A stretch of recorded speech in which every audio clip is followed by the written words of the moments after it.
Hey, what's going on, everyone? So in this video, we're going to be taking a look at the new release of the Battle Droid. So I don't have this one. I have the Heavy Battle Droid, and I'm pretty sure it's the same figure, just a different paint job. But I was at Best Buy. I had to pick up a new Giga Switch for my wife's office, and took a stroll through the toy section, and lo and behold, they had one left. So I figured I'd better jump on it, because it is a pretty cool figure. And I know plenty of people have seen this figure already, because I think this came out in 2019 in the red and black box, so it's a few years old. But I think it's so cool that they've re-released it on this retro style card back. Great looking card, nice and reflective. Got a cool picture of Darth Maul there, Star Wars Episode 1.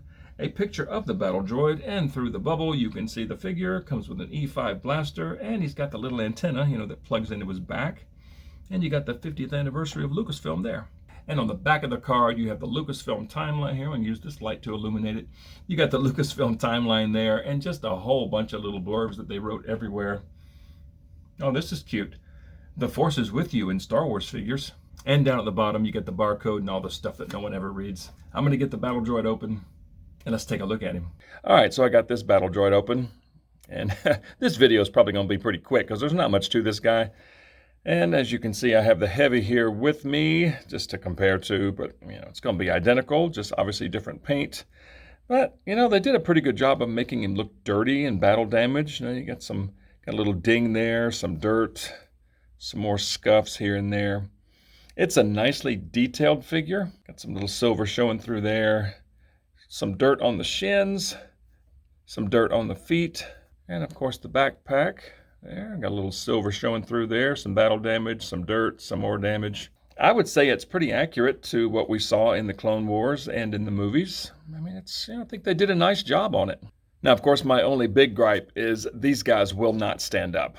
This guy, the legs are so skinny. They just have a really hard time getting them to stand up, and they're very floppy too. So I've always had this one on this stand, the one that came with the Stormtrooper with the blast accessories. And also this one had a bum foot right out of the box. So this one really won't stand up. This one, I've had a problem from as soon as I got him out of the box trying to get him to stand up.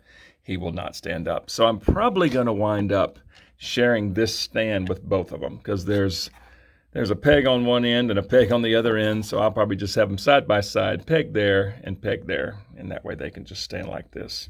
But as far as paint, obviously this one is the Heavy Battle Droid. Battle damage is a little bit different. Body's obviously the same. This blaster is a little more of a matte finish, and I'll show you the other blaster in a second. I kind of like the blaster that came with this one better. But it's the same figure, just different paint. That's what the sides look like. Legs, same legs, just different paint.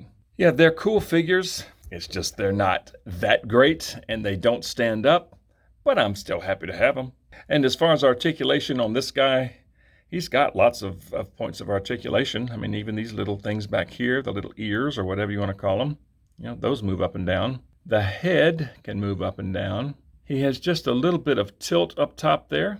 Now, right out of the box, this hinge right here was stuck. I was afraid I was going to break it, but that moves, and it also raises to put him in his, I don't know what you call it, deployment mode, and I'll show you that in a second.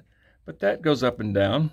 There's a little bit of side to side. The arms go up to there, and they can rotate all the way around. You've got single jointed elbows, but they get way past 90, and they also bend back the other way. So you have a swivel at the shoulder, a swivel right below the elbow, and a swivel at the wrist. So the right hand is hinged side to side, and the left hand is hinged up and down for some odd reason. They sort of did that backwards, but it's okay. You've got some slight side to side at the waist, and a little bit of forward and back at the waist as well. The legs get all the way up, and they go all the way back. So the thighs and shins down here do not have a swivel anywhere, and the legs do not really go out much at all. Single jointed knees, they get way up there. Feet can go all the way down. They go up that far, and you've got some swivel at the ankle. And let's just touch on this backpack. So these antennae can go up and down, just like that. So you can have them down, or you can have them up. And they both raise and lower independently, so that's kind of cool. And the backpack will pull off like that. And then you have this antenna that will plug into either hole. So that's what it looks like on the left side, and that's what it looks like on the right side. I think this actually looks a little bit better here. I don't know, but it'll go in either one. But I think overall, I like the look of the backpack on there. Yeah, I think I'm gonna leave him like that. Just like I've always had the backpack on the heavy Battle Droid. Yeah, I think I'll keep it like this. And as far as putting him in, I don't know what I'm calling deployment mode.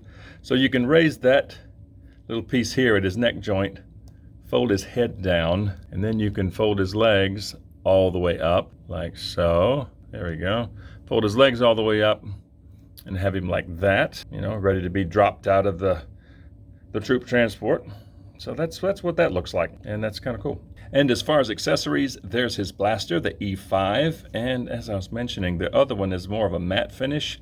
I think I like this one better. It's got more of a silver wash on it, making it look more metallic and more worn, and both sides are pretty much identical. Got a little extended mag there, but it's a cool looking blaster. And as far as him holding it, sort of just drops in there. You can sort of finagle that other finger in there inside that guard, the trigger guard, and he holds that very well in one hand.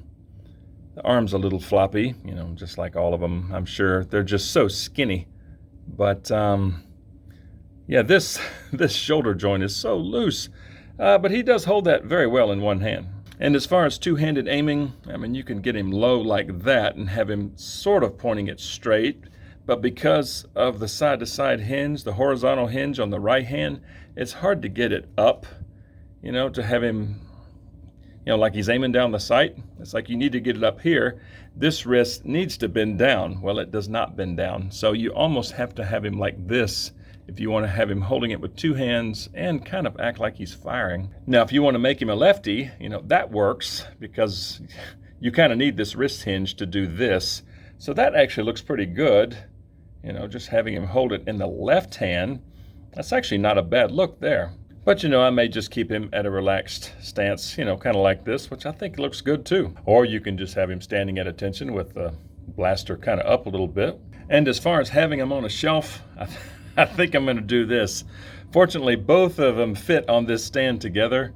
And since, you know, neither one of them will stand on their own, I think I'm going to just do this. And it works okay. Yeah, so in closing, I'm happy to have this guy. You know, it's a nicely detailed figure. Now, granted, he does not stand up worth a flip. That's why I got this little stand down here. But, you know, they do look cool. But I think they really look good on the shelf. And, you know, it's just a nice addition to the Clone Wars and prequel era, you know, part of my display. I think they did a nice job on this blaster. Just love the look of it, the wash that they put over this one. I think that looks so much better. I think the battle damage looks good, you know, from head to toe. I mean, it's a pretty good looking figure. Yeah, but please comment below. I'd love to hear from you guys. If you like this figure, if you absolutely hate these guys, you know, just let me know. I would love to hear from y'all. And if you like videos on Black Series, please consider dropping a like on this video and subscribing to the channel. And be sure and turn on notifications. I would appreciate it. And I thank you guys so much for watching. And we'll see y'all next time.